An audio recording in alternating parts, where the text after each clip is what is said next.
ఇప్పుడు మనం టమాటా పచ్చడి తయారు చేయడం చూద్దాం. నేను ఒక 2 టేబుల్ స్పూన్లు ఆయిల్ వేసాను. ఒక 2 టేబుల్ స్పూన్లు ఆయిల్ వేసి ఆయిల్ కొంచెం హీట్ అయిన తర్వాత ఆవాలు, మెంతులు అండ్ మినపప్పు ఈ 3 తీసుకున్నాను. ఈ ఆయిల్ హీట్ అయిన తర్వాత ఈ 3 వేసి కొంచెం వేగనిస్తున్నాను. కొంచెం వేగిన తర్వాత ఈ టమాటా పచ్చడికి టమాటాలు కట్ చేసి పెట్టుకున్నాను. పెద్ద సైజు టమాటాలు 6. కొంచెం చింతపండు లాస్ట్ పచ్చడి రుబ్బేటప్పుడు వేసుకున్నాము.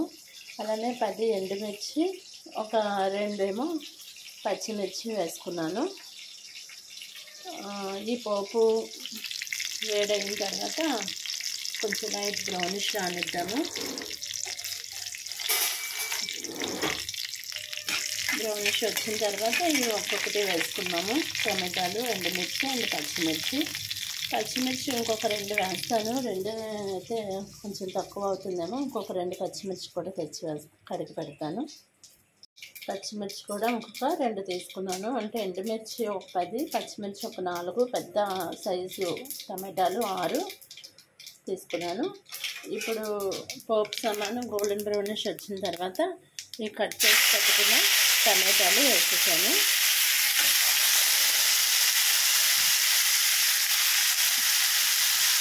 ఎండుమిర్చి, పచ్చిమిర్చి అండ్ టమాటా ముక్కలు ఈ 3 కూడా వేసేసుకొని ఆయిల్లో బాగా మగ్గనిద్దాము.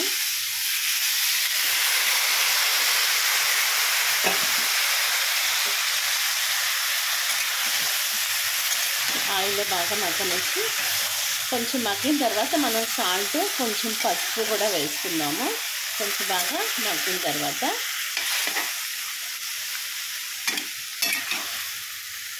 ఈ హార్డ్నెస్ అంతా పోయి స్మూత్నెస్ వచ్చేంత వరకు బాగా మగ్గనిద్దాము ఈ ఆయిల్లో.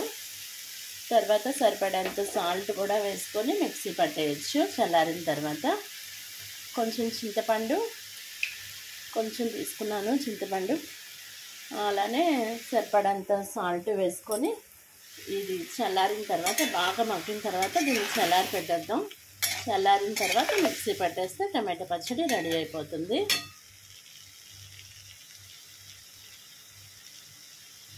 ఇప్పుడు మనం తీసి పెట్టుకున్న ఈ చింతపండు కూడా మనం ఇందులో వేసేద్దాము.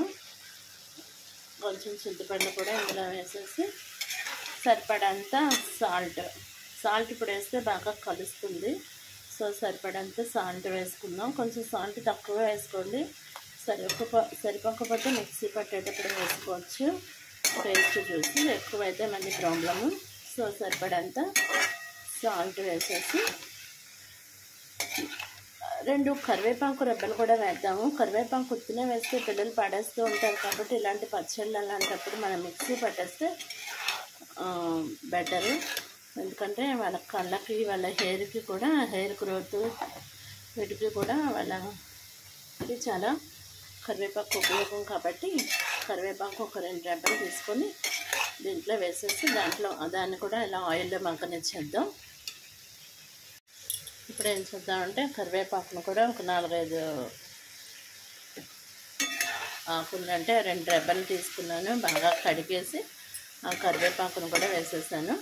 ఇప్పుడు ఇవి బాగా నూనెలో మగ్గిపోయిన తర్వాత మనం చల్లారిన తర్వాత మిక్సీ జార్లో వేసుకొని టమాటా పచ్చడి మిక్సీ పెట్టేసుకోవచ్చు.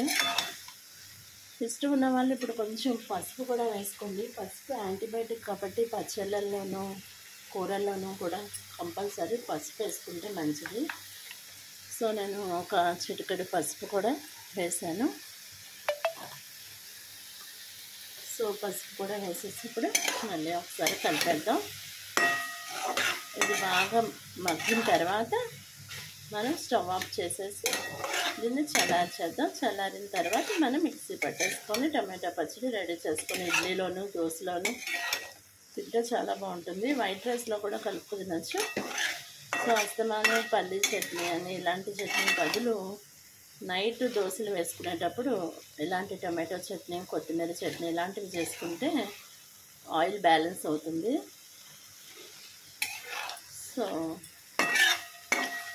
ఇలా బాగా మగ్గనిచ్చేద్దాం. ఇప్పుడు వచ్చే టమాటాలు పైన స్కిన్ చాలా గట్టిగా ఉంటుంది, అందువల్ల ఇది మగ్గడానికి కొంచెం టైం పడుతుంది. చూసారా, ఇలా బాగా మగ్గిపోయిన తర్వాత స్టవ్ ఆర్పేసాను. ఆర్పేసిన తర్వాత ఇది బాగా చల్లబడినిచ్చాను. ఇప్పుడు ఇది చల్లబడింది, టమాటా బాగా మగ్గిపోయింది ప్లస్ చల్లబడింది. ఇప్పుడు ఒక శుభ్రమైన జార్ తీసుకున్నాను. ఆ జార్లో ఈ టమాటా వేసి మనం మిక్సీ పట్టేద్దాం. సో ఇలాగ వేసేసాను. ఇప్పుడు దీన్ని మిక్సీ పట్టేద్దాం. ఇందులో మనం చింతపండు, సాల్ట్, నెక్స్ట్ కరివేపాకు అన్నీ వేసేసాం కదా. ఇంకా మనం ఎండుమిర్చి, పచ్చిమిర్చి, టమాటో అన్నీ వేసాం కాబట్టి పోపు సామాన్లు అన్నీ వేసాము. సో ఇది బాగా చల్లబడిపోయింది. సో దీన్ని మిక్సీ పట్టేయచ్చు.